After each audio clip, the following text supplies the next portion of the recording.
Stanley get away with the carry, he's going to take away the game. Yeah, exactly. Let's see. They're definitely contemplating. Are they going to ban another? Okay, they're actually going to ban Zera here.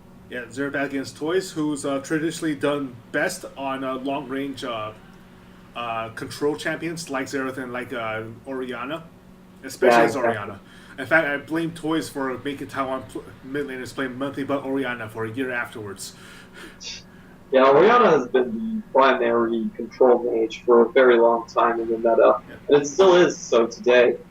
Yep. Meanwhile, Wish is picking up the Syndra, taking it away from Toys as well. While Stanley is likely going to be going top with Alessandra. He's played it well before. Wow, this is really a really good ban pick phase from HKE Esports coming out here. They already have two really hard initiation options. But this is probably going to force Midnight Sun to go into a more of a less of a poke comp and more of a full-on attack mode composition here. Yeah. Also, they have to worry about Lissandra since that might be a flex pick. They also seem to be taking Rumble, not necessarily to put him as part of a composition, but to make sure that Hong Kong Esports doesn't have the option of making Lissandra a flex pick for Toys and putting Rumble on top with the Jarvan, which has been what Alex Benicio down in the Oceania scene has been calling a hot pot composition, where you use the cataclysm to set up the pot, and then you set the fire under all the ingredients within. I didn't know they actually enjoyed hot pots down there. I thought it would be a little bit too warm for that. Oh yeah, hot pots are especially popular in Taipei for some reason, where every single city block seems to have at least one restaurant. Yeah, they're just easy to cook, cheap ingredients, put them in water. But Corky Rumble locked in for NSE right here. And for HKE, we'll bring over a Zed pick. And I want to note that Zed has actually been incredibly successful so far in LMS with, I believe, 100% win rate over 8 games. Yeah, so far so good with the 80 assassin, but instead of going to go with the Castan pick, which is likely going to be switched with Lissandra. Actually, it's a flex pick either way. It's the classic double AP composition, and a God JJ picking up Sivir to make sure that Midnight Sun Esports doesn't have a proper answer for it. Because Yeah, it's probably just a response to the Corky pick we see here. Again, Sivir does quite well against the Corky in lane, and MSC pondering about going for more catching options here. yeah, that's potentially a Rengar pick for M2 in the jungle, which is a pretty good in terms of assassinating carries, but might not be so good against all this assassin power. Yeah, I like the Janna pick here. It's a clever answer to what HK Esports is trying to do. What HK Esports basically has now is a composition where you just run into the end of the team, and Yep. it's going to come down to a lot of how many people they can catch with their initiations and how well they stack their CC control together. And whether or So not Chunex can actually get the monsoon off properly. yeah, the Morgana is a really smart niche here as well because she can cast that black shield on whoever's trying to do the initiation. Oh yeah, and then If they're it immune goes to on everything. Lissandra, yeah, if it goes on Lissandra, you can't monsoon her away, and she'll just lock up your whole team for the rest of its HKE squad to follow up. Yeah, or even on God JJ during the laning phase to brush off all of the tornadoes and everything that Chunex will otherwise send their way.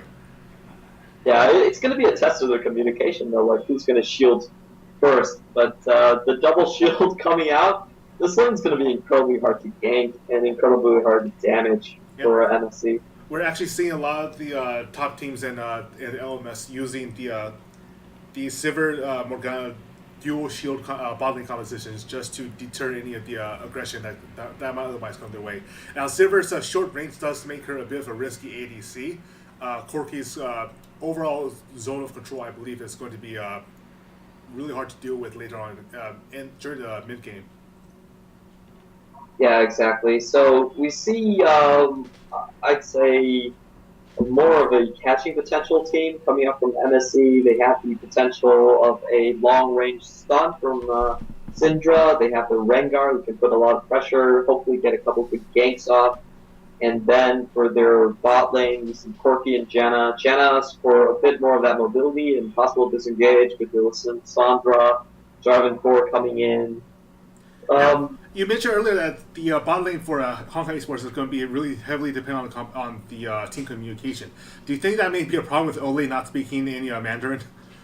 yeah, that's an interesting question. I was watching Thorin yesterday, and he was talking about how in CLG the team told Sarah, "Don't pick Nidalee," and he went okay and locked in Nidalee. So we can Oops. definitely see those communication problems coming in at crucial moments in the game. Yeah. I'm not sure how they're handling it actually. I believe HKES actually has a Korean coach right now, so we'll see how they work with their communication problems here in the bot lane. Right. Right away we see pretty bad. Well, HK is actually pushing in through the blue side blue buff bush over there. Yeah, I So like what HKES just did right there. They got the word out from Rengar, and yeah, we really haven't seen teams do this too much. I think it's a really good idea to do a 3-man into the deep warding, yeah. because if you only show the 3-man, the enemy team is going to be really hesitant to actually walking into your jungle. Oh no! M2 takes eats the dark binding. He takes a whole chunk of damage. He has to flash away. He's almost dead actually. So he is forced to back off. That's probably going to cost him a couple camps. Yeah, I'm surprised they wouldn't actually flash for that. I believe his name is actually Empathy, but he probably wasn't too sure how to spell it, or just wanted prefer the 2 at the end. So Yeah, not sure what yeah, that two's doing there, but okay. MT makes a lot more sense. yeah, Empathy just I think yeah I think he chose Empathy as his name, shortened down from a really long Chinese name, and like the mixed numbers and characters and also emotes. So this Yeah, Empathy is a lot easier to do. it is. It is. Looks like well, Chudex better not try to roam into the bush over there because they are starting to blue with Ole helping to roam and secure the buff. It was definitely a good effort. It was definitely the Morgana that enabled Hong Kong esports to be so aggressive early on with Dinter taking the blue buff steal. We have a ping going down from from Hong Kong esports towards their own blue, so they are worried that Empathy might be trying for a steal there, but he doesn't seem to be doing anything particular at the time.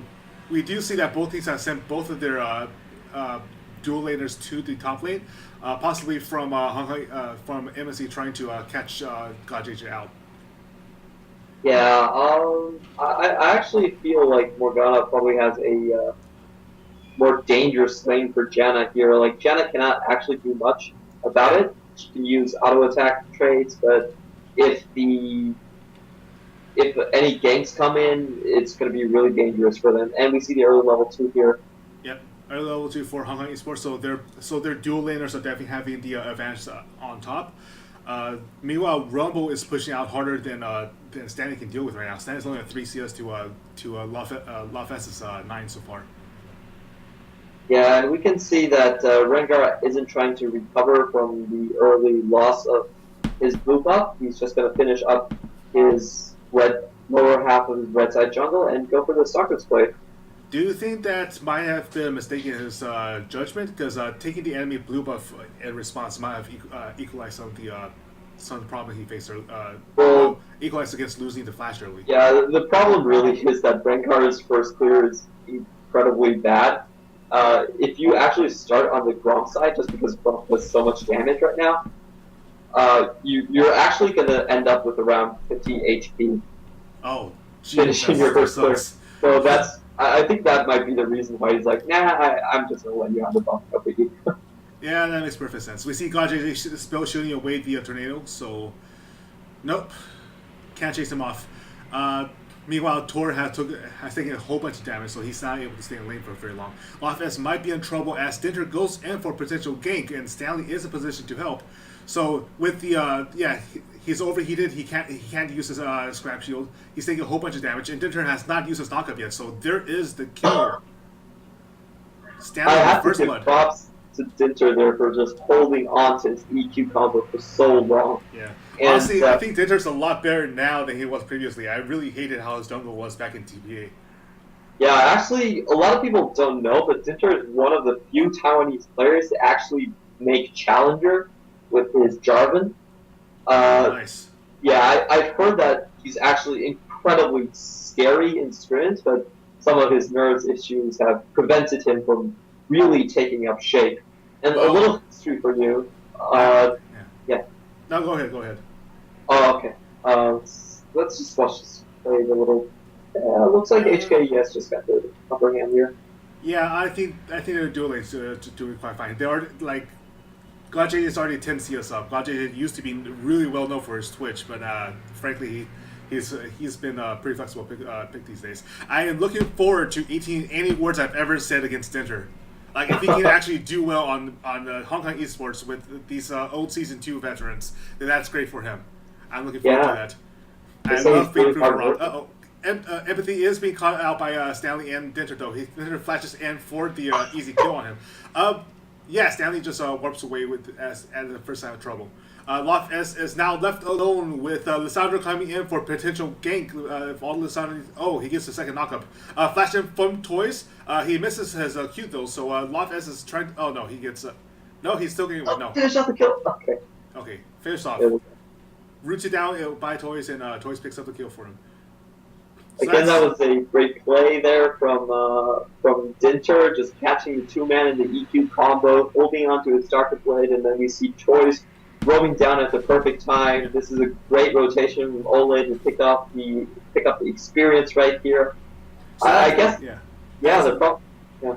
That's 2 ganks from Dinter now down at bottom lane, and Midnight Sun doesn't seem to have a lot of ward coverage through the river.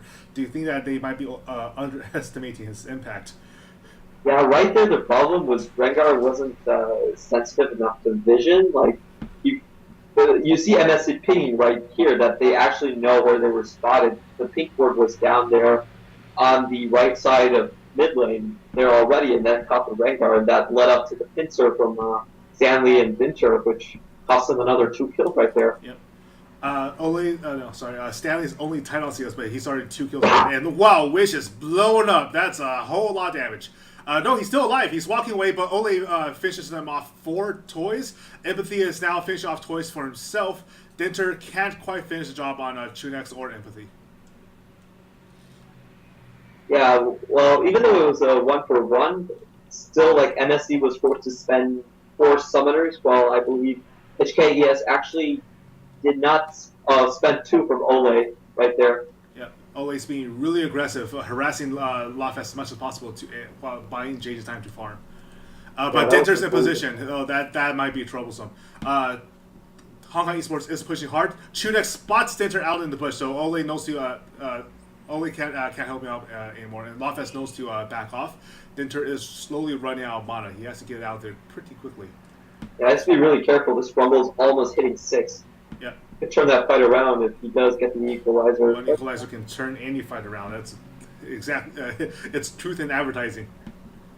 Yeah, a lot of people don't really respect the equalizer enough, but it actually does 2,000 base damage with 0 AP at level 16. That's one of the most ridiculous ultimates in the game. Now, to be fair, you can always just flash off of it, but on the other hand, you just blew a flash for an equalizer. That still makes it worth it. Stanley is definitely securing that lead against Lofest, however.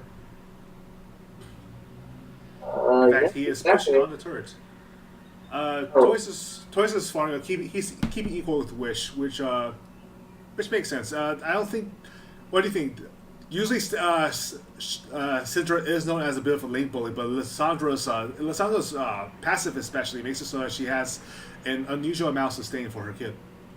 Yeah, a lot of the mana coming out from Lissandra. Lissandra still doesn't have the range to really fight Syndra. Syndra can land her E stun on Lissandra a lot easier than Lissandra can land anything on Syndra.